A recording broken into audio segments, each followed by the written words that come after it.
A water main break in the city of Watertown is causing headaches beyond city limits. 7 News anchor Jeff Cole is live from Watertown's water treatment plant where the break happened and tells us how this is affecting everyone who gets water from the city. Jeff? Well, good afternoon. Two big questions here this afternoon in the city of Watertown. When will the city run out of water? And when will the city of Watertown get its water back? As for when will it run out of water, City Manager Ken Mick says any moment. City reserves are pretty much dry at this point.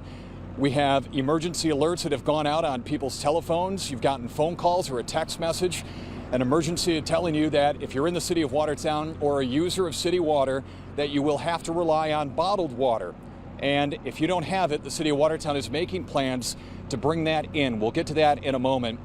We're going to spend the next probably 5-10 minutes down here at the scene. I have Ken Mick as well as the mayor here to talk to us, give us an update. But first I want to show you what's behind me. And this is where that break is, the water main break. Why do we have an emergency? It's what happened here just after midnight, before 1 o'clock overnight. And you see that big hole where they're now digging into. And they're starting the process of finding where the break is. They sort of know the area because it's all flooded in there, and maybe the road kind of gave way because of so much water that had dumped out overnight. But the fact of the matter, and what's important, is what you're looking at here. The fix has not even started. It has not started yet. There is a lot of hours ahead in terms of getting this taken care of. Why? The hole is filled with water. They're pumping that out. The leak continues. But also, National Grid had to be here to say where you can dig. There's a lot. This is a main intersection, okay? Eastern Boulevard, State Route 3, as well as Huntington Street, right by the water treatment plant. And this area has a lot of infrastructure that's underground. It's just not a water pipe. There's a lot of electrical underneath here. There's a lot of gas lines that go underneath here. And so before they just put something into the ground and start digging, they need to realize what they're digging into and not have more of an emergency. Cars through this area, traffic going okay on Route 3. Huntington clearly shut down pretty much to my assumption, but you're not getting onto Huntington. Crews that have been here all night. There are some supervisors from DPW that have been here all night. A lot of hours being put in by city crews. So I'm going to step back into the picture, and I have Ken Mick, our city manager, as well as our mayor with us. So Ken, yeah, if you could step on this side. I got Mayor Jeff Smith here. A busy day for both of these gentlemen, but important information that we have to get out to people. So Ken, I'll start with you. I started by saying how long before the city of Watertown runs out of water, and you said it's at any moment. The reserves are dry. Where are we with that? Yeah, I think a lot of people have probably already been feeling it, especially at the higher elevations in the city, because you have less pressure up there, so you probably run out of water or had very little pressure. But by now, I wouldn't be surprised if nearly everybody in the city isn't feeling when they turn on the tap, they're not getting anything. We often hear about water main breaks, water advisories, boil your water in different sections of the city.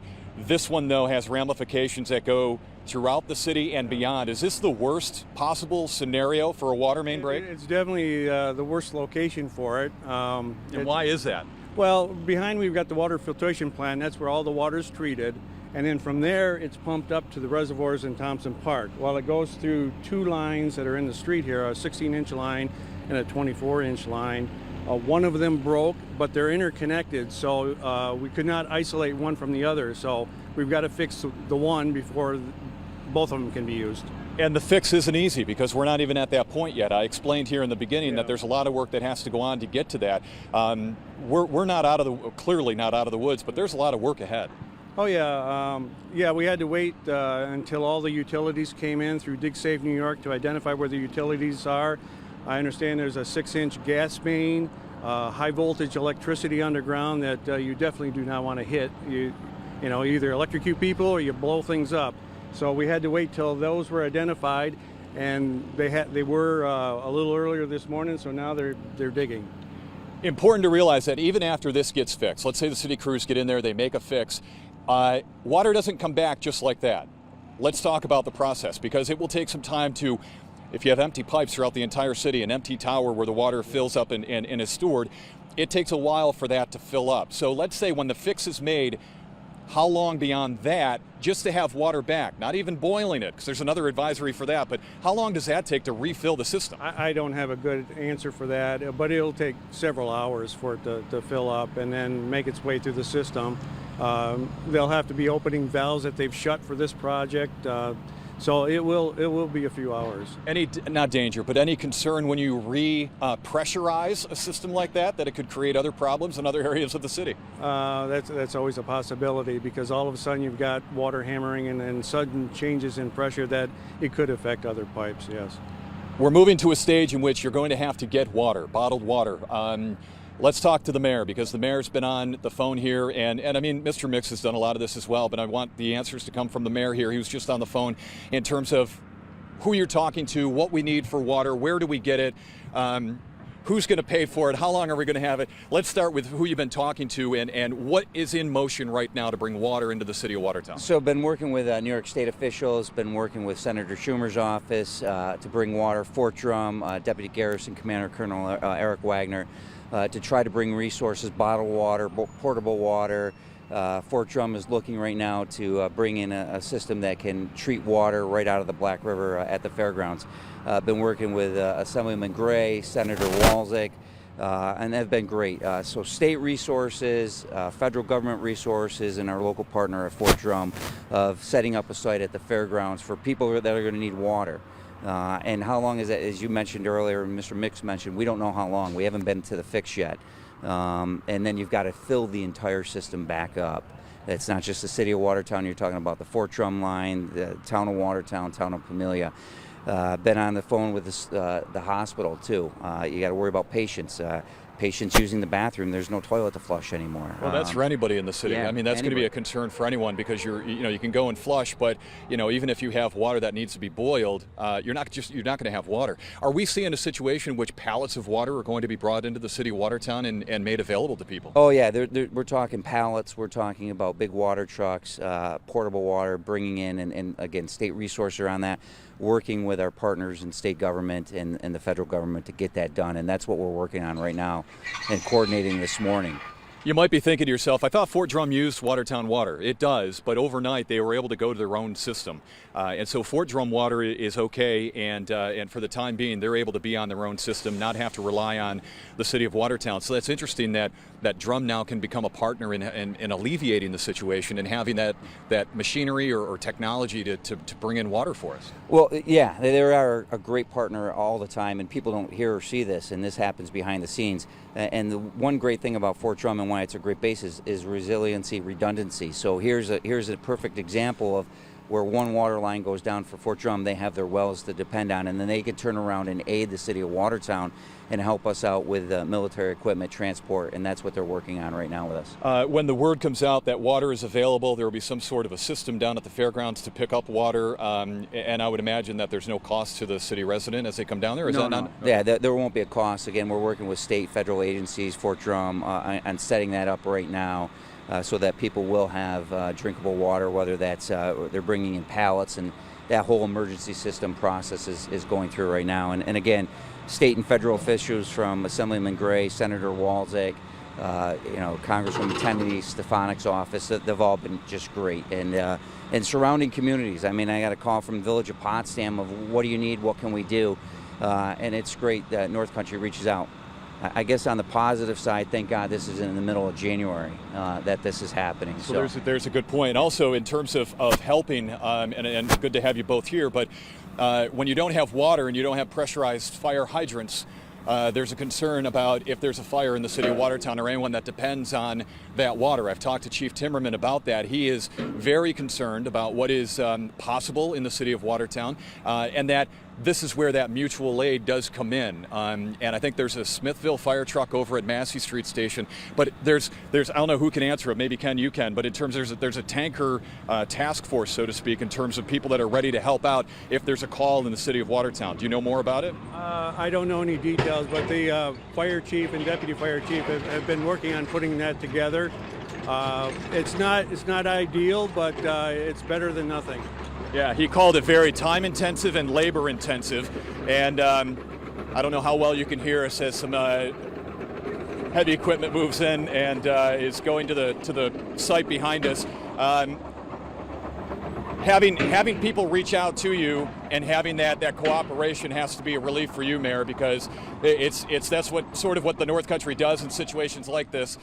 They reach out and they help out their neighbor. Yeah, again, surrounding communities, our partners, state and local government, they've been terrific. They've been tremendous in helping us out. And again, we're trying to plan ahead. Recently just happened, phone call I think from Ken last night about 2 in the morning, letting us know this crew's right on it.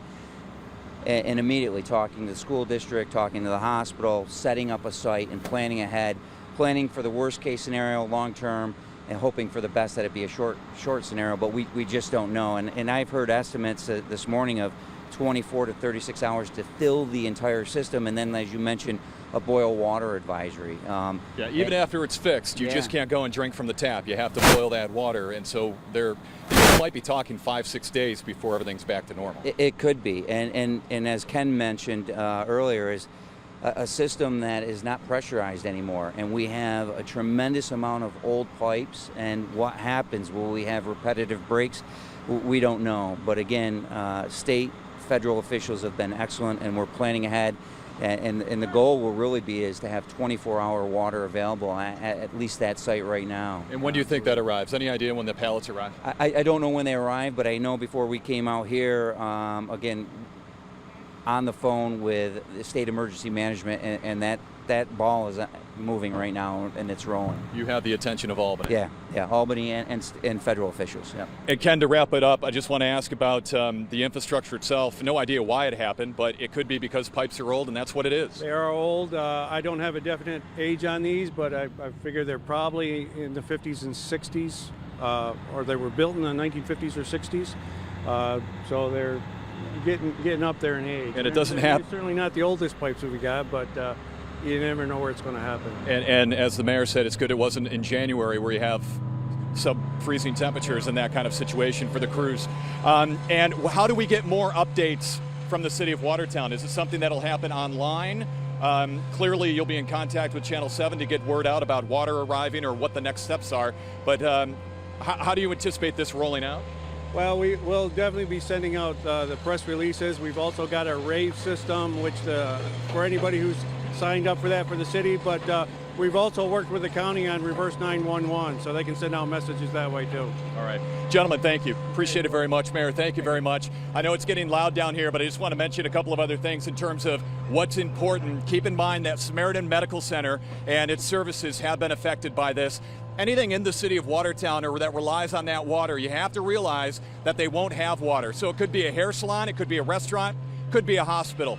The school as well has been affected. We know that school was let out early. Whether or not they go back to school tomorrow, that's yet to be seen, because as we talked about, there's a need for water to be brought in. So water, drinking fountains, or anything that has a cafeteria, that's going to be a problem, at least challenges, and maybe there's a way to get around it. We'll find out as we talk to the school superintendent here today.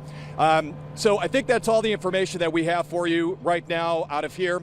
You know, the last thing I want to say, one of the biggest users of water in the city of Watertown is Knowlton Technologies, the mill on Factory Street and Mill Street. I talked with them down there, and as soon as they heard about it, they closed the plant for the day because they wanted to be a community member and realized that they needed to do their part. So I'll mention that Knowlton's Technology, they're not working today, and they're going to listen to what the water department has to say in terms of when can they go back online. So right from hospitals to schools to the people working behind me, the people that work at Knowlton's, everyone's affected by this in the city of Watertown and areas around it. So we're continuing to follow it. Quite a bit of a broadcast down here at the scene, but important information that we wanted to give out to you. So for now, we'll send it back to you. Keep an update on our website for more of the information that we learned throughout the day today. Back to you.